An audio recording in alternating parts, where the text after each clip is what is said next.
let's discuss a little bit logarithms.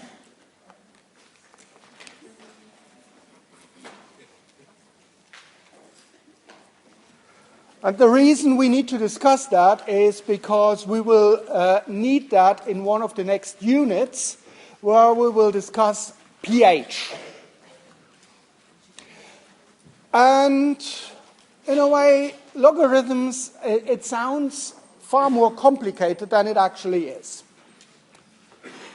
Let me give you an example. 10 to the power of something equals 100.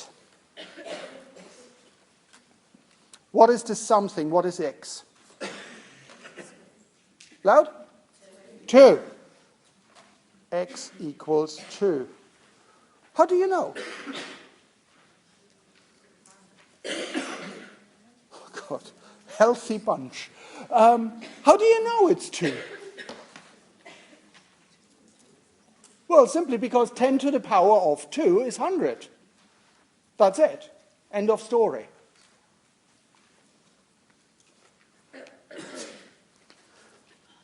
Ten to the power of x equals 0.01. What is x? Loud? I can't hear because they are coughing. Say again? -2. How did you do that? How did you do it? Why did you say -2? It's the inverse. Okay, good. Makes sense if you know what the inverse is.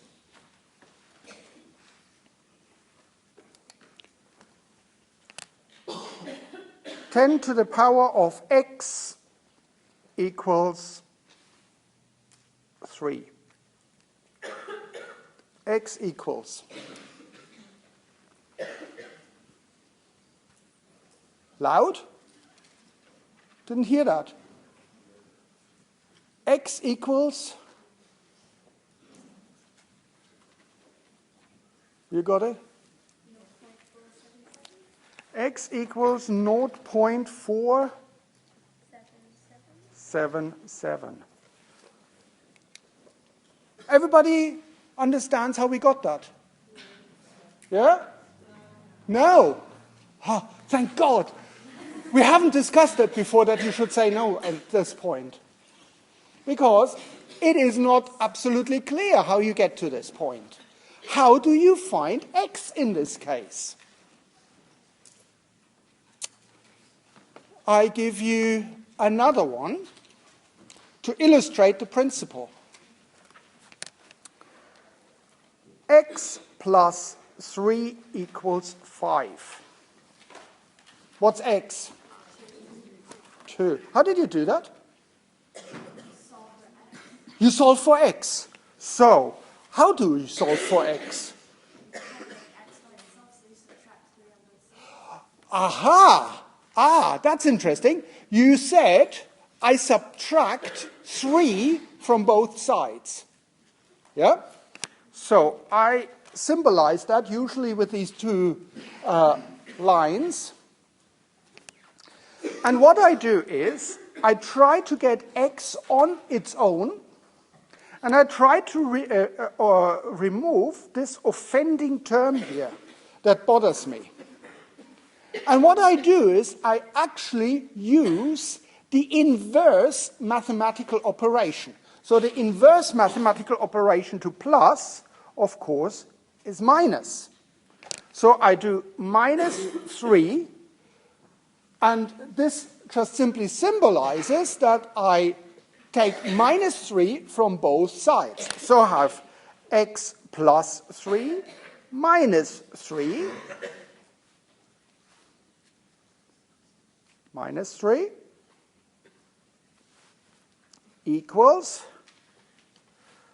5 minus 3. Now, I know that plus 3 and minus 3 gives 0. So I've got x equals 5 minus 3 is 2. Absolutely trivial, this thing. Why do I show you that? Well, let's do another one with a similar approach. 4x equals 32. What is x? 8. How did you do that? Divided by 4. Now, what I want is x on its own again, but I have this 4, and this reads actually 4 times x.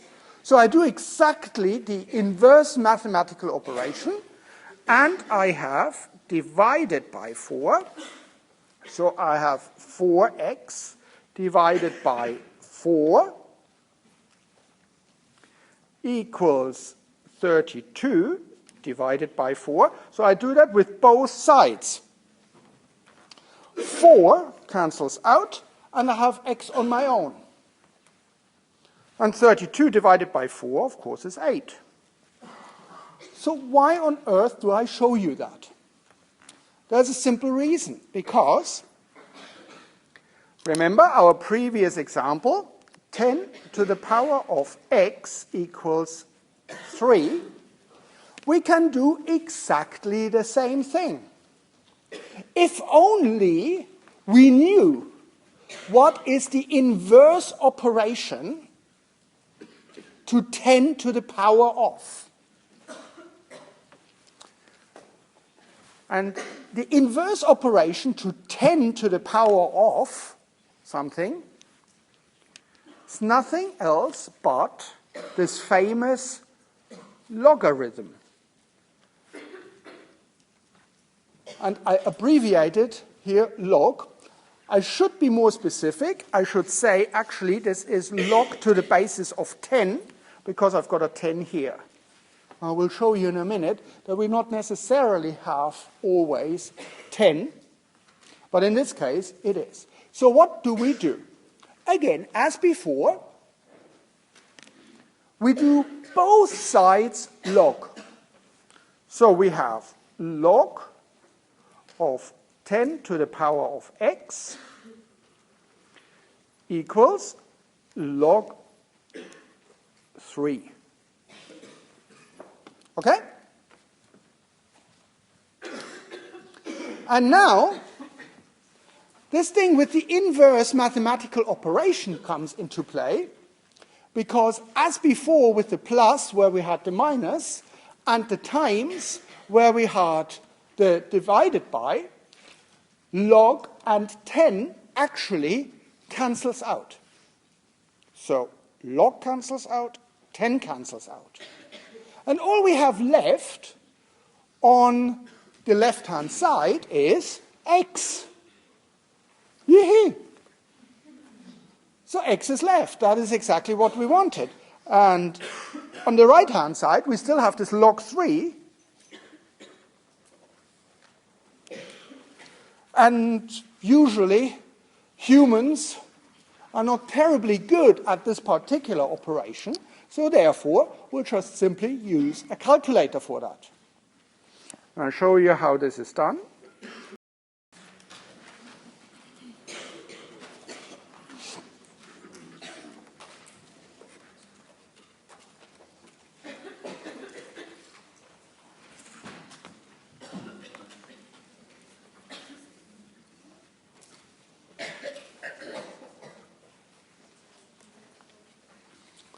So what do we need to do? Again, it is the same scheme. We have 10 to the power of x. So we take both sides log. And now we have log of 10 to the power of x equals log 55. What happens to log and 10 too? Well, they cancel out, and I've got x here. So x equals log 55. And I can do that on my calculator. You are contagious.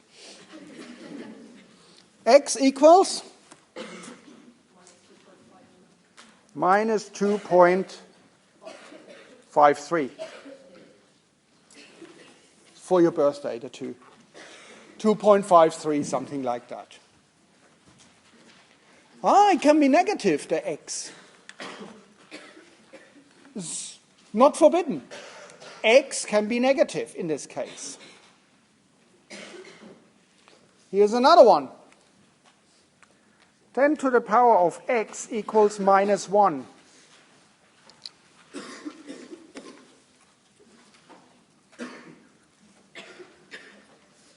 What's x?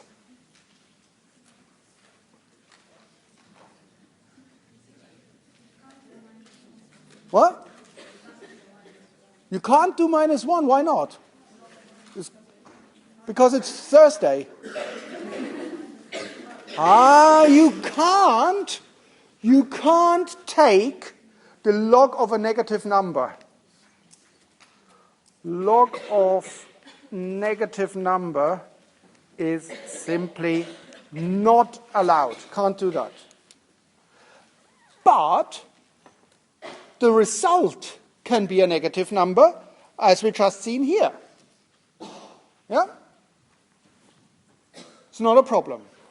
So this is basically all you need to know about logs. Pretty simple, isn't it? There's one thing that we need to discuss briefly, which we will need later on in later units.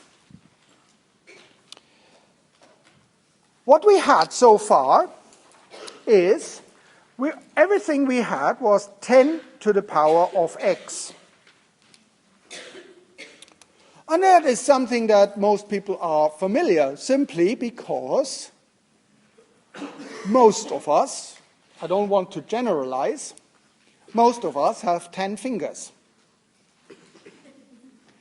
There are the guys from the sawmill who work in the sawmill who not necessarily have 10 fingers left. So when they go into a bar, they go like, 5 beers, please. Anyway, cruel joke. This is predominantly why we use a logarithm to the base of 10, because we've got 10 fingers. But in reality, we could use any number. So, for example, I could say 2 to the power of x equals 16. What is x?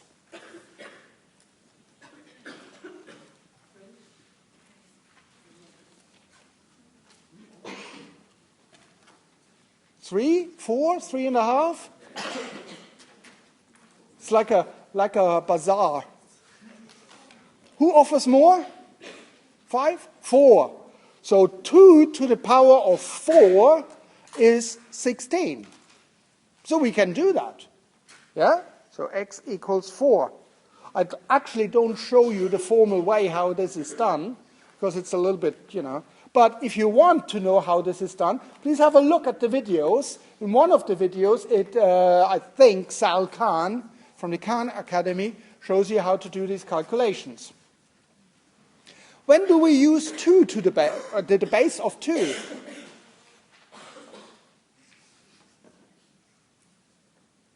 When do we use the base 2? Binary, exactly, binary. Everything in your computer, in your phone, is binary. But we could do it to any other base. And actually, there's a very interesting base, which we will come across later on. And this base, unfortunately, is a rather complicated number. It's 2.7189. Actually, it doesn't have an end, this number. So this is also used as a base. To the power of x equals something complicated. So here 2.71.894 through to the power of x, say, equals 5. Let's say. What is x? Well, because lots of people are incredibly lazy, and because this 2.718 is actually an infinitely large number, we can't really write it properly. And therefore, people came up with this very clever idea. They found an abbreviation for that, or defined an abbreviation for that, and this thing is called E. Actually, it stands for the pretty famous mathematician Euler, German guy, who did a lot with this number and lots of different mathematical approaches. So E is nothing else but this strange number. It's just an abbreviation. So E to the power of x equals 5. Now, what is x? We're still not any closer to our solution. Well, what we actually do is we do exactly the same approach that we've done before with the log. But this time, we don't use the log to the basis of 10, because we have e here. We use log to the basis of e. And I indicate that like this one here.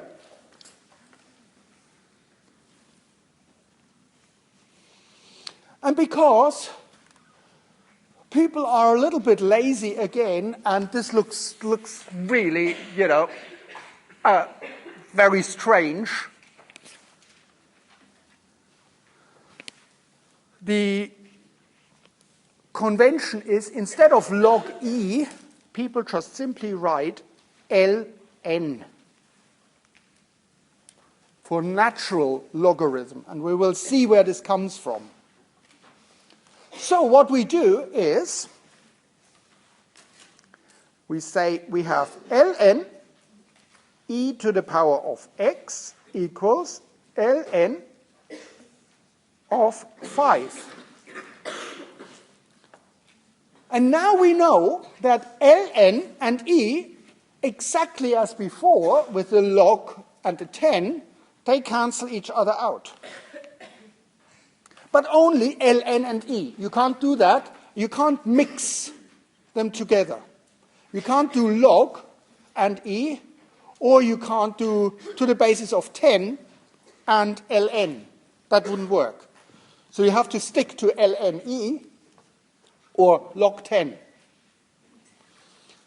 But here ln and e cancels out, so we have x equals ln of 5. Now we can get our trusted calculator out. Is 1.61. Let's round it a little bit. Okay, happy with that? Terribly easy.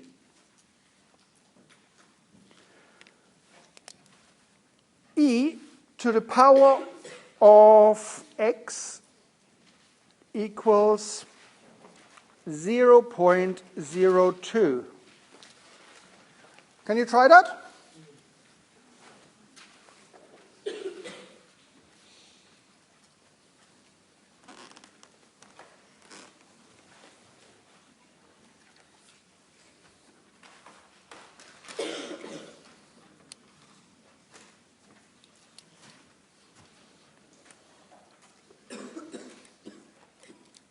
Did you get anything?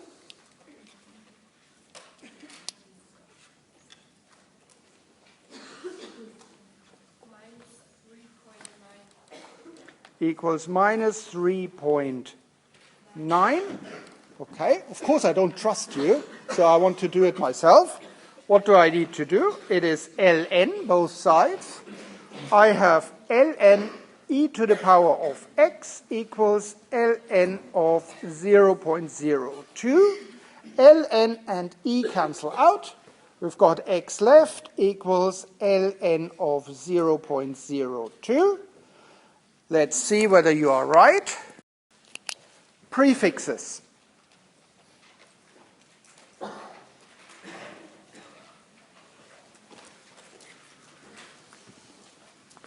And I'm pretty sure you've done that in primary school, secondary school, so therefore this is just a revision for you. We have our standard units. Standard units are these internationally defined units, for example, a gram.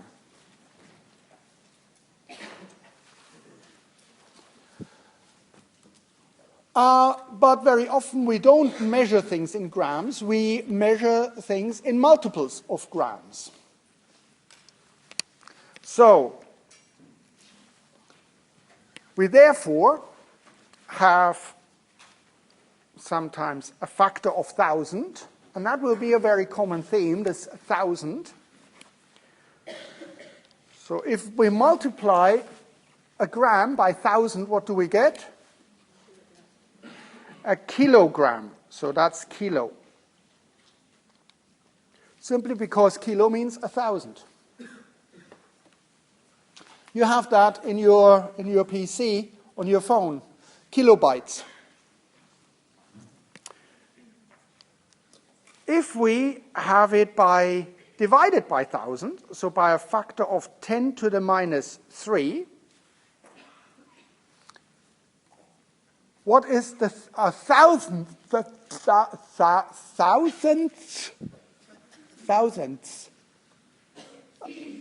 of a gram?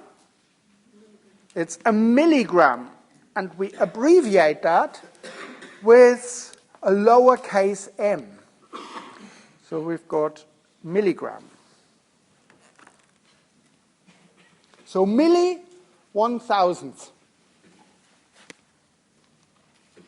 If we got 10 to the minus 6, this is 1,000,000th of a gram. What's that? Loud? It's a microgram. And this is abbreviated with this Greek symbol mu, microgram.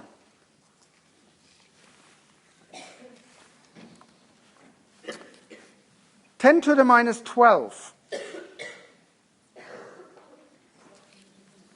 Oh, sorry, 10 to the minus 9. I skipped one.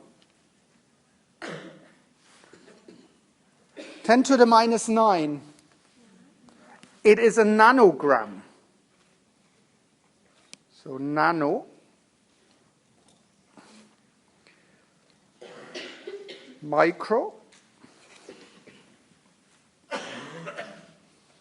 Okay. And these are all units and prefixes that we are going to use quite frequently in biosciences. It's not so much the kilos than the mega, giga. What comes after giga? Tera? What comes after tera?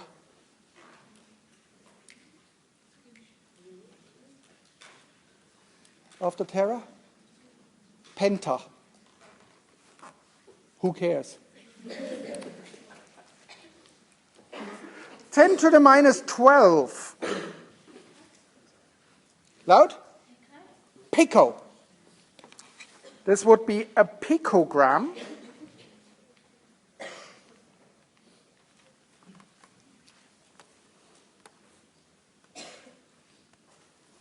I'm running out of space. So please make sure you are familiar with these things, with these prefixes, because we need to use them very frequently, and we have to convert units from one into another.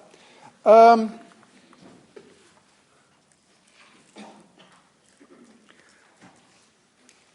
to the minus 15.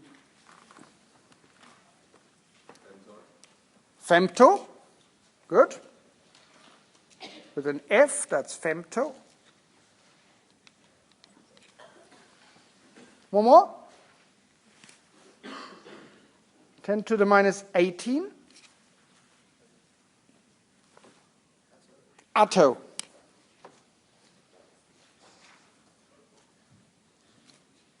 Attogram. After that, I don't know either. So, you don't have to know. So these are the prefixes that we need to be familiar with.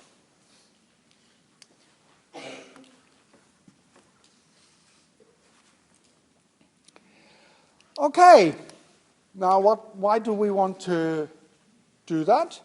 Because we are very frequently running into these things because we don't measure things in grams or in meters. When we measure, for example, molecules, and measure the size of a molecule, very often we are dealing with nanometer. So therefore, you need to know that a nanometer equals 10 to the minus 9 meters. Okay? Or we weigh out some substances and we measure them in micrograms. So therefore, you need to know that a microgram, that micro means 10 to the minus 6 gram.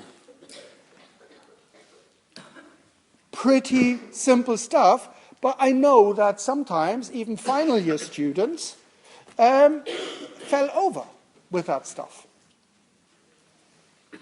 And that obviously is not terribly good. So, you're absolutely familiar with that. Fantastic. Or do you think anyone has issues with that? No. Hope not. Well, I shouldn't assume anything. And if people do have issues with that, let me know and I will try to sort you out with this. So we've done logs, we have done prefixes. What else can we do? Actually, we can start to convert units into each other. Let's say I am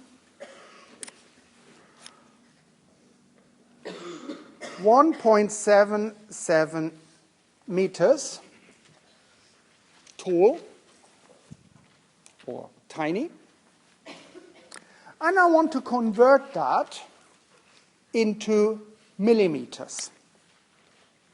So how many millimeters is that?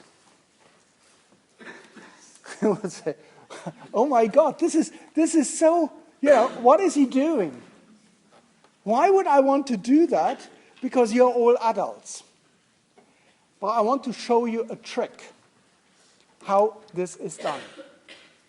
And with this trick, you can basically do any kind of equations that you will encounter for the rest of your life. So, first question. What are we looking for? What is the unit that I'm looking for? Millimeter. Now let's write that down. That's the first step. That goes first. Millimeter. So that I don't forget what I'm looking for.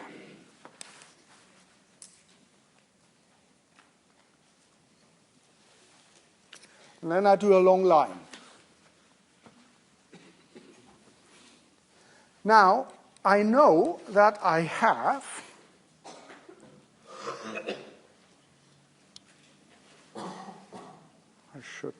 wait a moment. I know 1 meter equals 10 to the 3 millimeter. Or I can do it the other way around. I can say 1 millimeter equals 10 to the minus 3 meter. Yeah?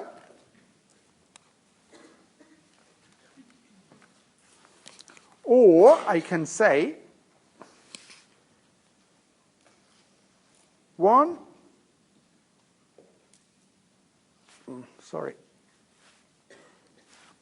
I can say 10 to the 3 millimeter per meter. I can write it like that, yeah? This is what we just discussed. Right. Now I've got my unit millimeter here. And now I have to try and find, in all my givens, do I have somewhere here on this page something that has millimeter in it? Yes, we have this one here, for example. So I write that down. And I write it so that the unit that I'm looking for, these millimeters, is on top of this line. So I have 10 to the 3 millimeter. And below the line, I have per meter. Yeah? So I have my millimeter on top, and that is the unit that I want. I'm running a little bit into space problems here. Let me erase that. Okay, so that's done. I want to get rid of these meters now, because that's not what I want. I just want the millimeters. So how do I get rid of these millimeters, or of these meters? Do I have somewhere in my given something with the unit meter? Yeah, where is that? It's 1.77 meters. So I write this just simply here, 1.77 meters.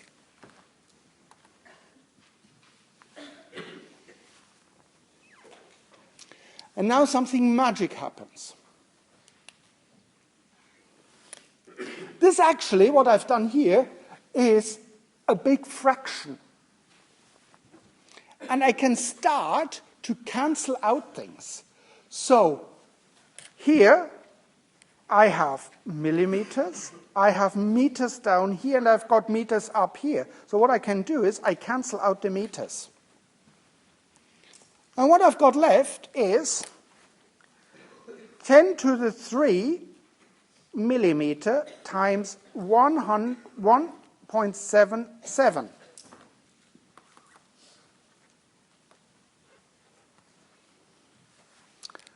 And actually, I can write this as 1.77 times 10 to the 3 millimeter. That's the answer. I'll give you another example for that. I want to know how many seconds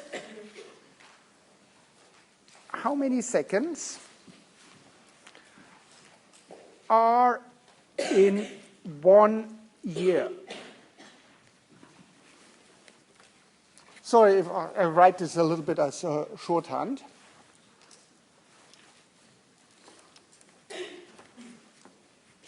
Again, we use exactly the same approach.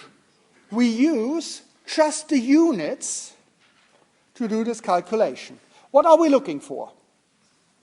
Seconds. So that is our starting point. Seconds, that is what we want to know. That's the unit that we want to know. Now, obviously, I have 60 seconds in a minute. I have 60 minutes in an hour. I have 24 hours in a day. I have 365 days in a year. Yeah? And I have, at the end, I have 1 year. So how do I deal with that? First of all, the unit that I want my result to be is seconds. Do I have anything here that has seconds? Yeah? Where is that? 60 seconds per minute. Okay? I want the seconds, but I don't want the minutes. So what do I do next? I try to find something, absolutely, I try to find something that has the minutes, and I put the minute unit, the unit minutes now in such a way that the minutes down here cancel out. So I put 60 minutes per hour. What you see is minutes cancels out. Hey, I got rid of the minutes, yay! I got the bloody hour. Do I have somewhere hours? So I place that so that it cancels it out, the hour. 24 hours per day. Yay, the hours cancel out, but I've got this goddamn day. So I've got 365 days per year. Yay, the days cancel out. Well, I have this flipping year. Well, actually, I've got 1 year here, and that is that I have up here still, so the years cancel out. What is the unit that is left that hasn't been cancelled? 1? Look, it is the seconds here. Exactly what I want. So, all I need to do now is combine these numbers, and everything that is on top of the line is times. So I have 60 seconds times 60, that's this one, times 24, times 365, times 1. That's all I need to do for this kind of calculation.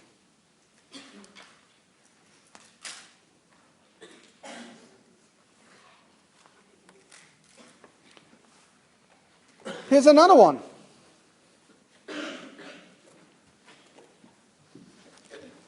From here to London, so Canterbury to London,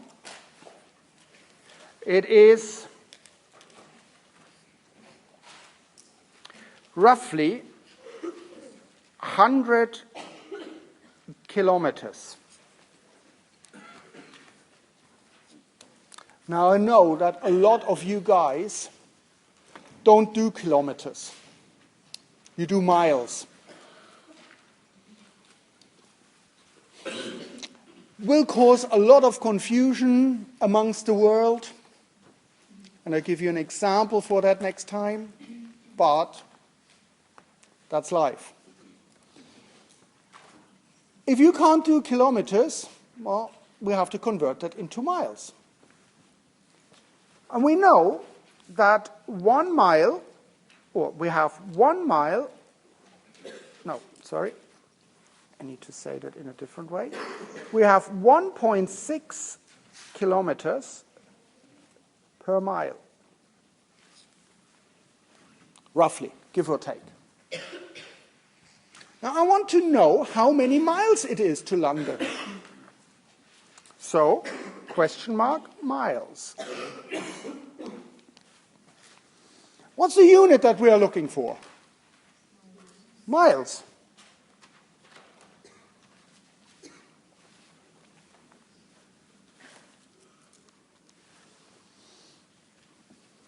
Do I have somewhere on my given the unit miles? Yeah? Obviously I have, because it says 1.6 kilometers per mile. but the miles is down. Oh, bum. What do I do? Well, actually, it's quite easy. I can turn it around, and I can say 1 mile has 1.6 kilometers to it. I just turn this thing up. Here, I just simply turn it around. Oh, actually, I think I've got a pointer. So I turn this one simply upside down. 1 mile, 1.6 kilometers.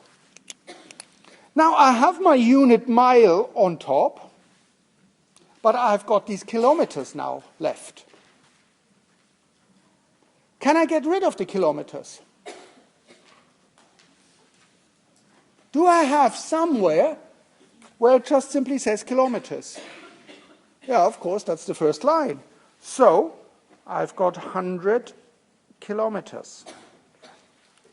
What happens to the kilometers, to the unit? Cancels out. So, if I want to know how many miles are there,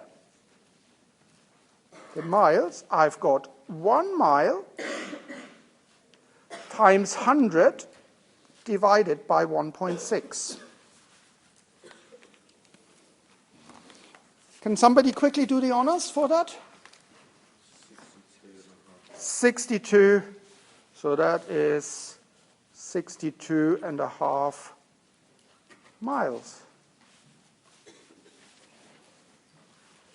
I didn't really have to think a lot about what I'm doing. I just followed the units of what I'm looking for.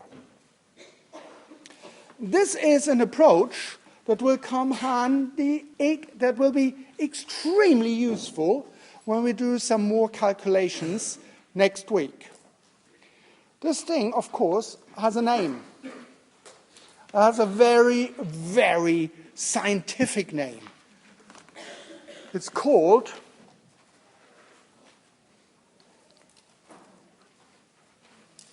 dimensional analysis. So if you Google that, it has nothing to do with Doctor Who. It is just simply a very simple trick how you can basically come up with solutions to a lot of mathematical questions. Dimensional analysis. The problem is that in the UK, it's usually not taught. It's primarily used in the US. I don't know why. I find it extremely useful because I don't need to remember any equations. I'm just guided by the units of things. I want to find this unit. How do I find this unit? I arrange all the other units so that everything cancels out apart from the unit that I'm looking for. We will do a few exercises on that, but for the time being, I would be very happy if you looked at your homework and tried to do all the homework, including the logs. So please submit by Monday, 5 o'clock. Debbie, yeah. Sorry? Yes. No. Please just, when you submit, when you do your homework, just simply press the submit button. I do not want any trees to die. Right? Okay? Any questions? Go in peace, but go.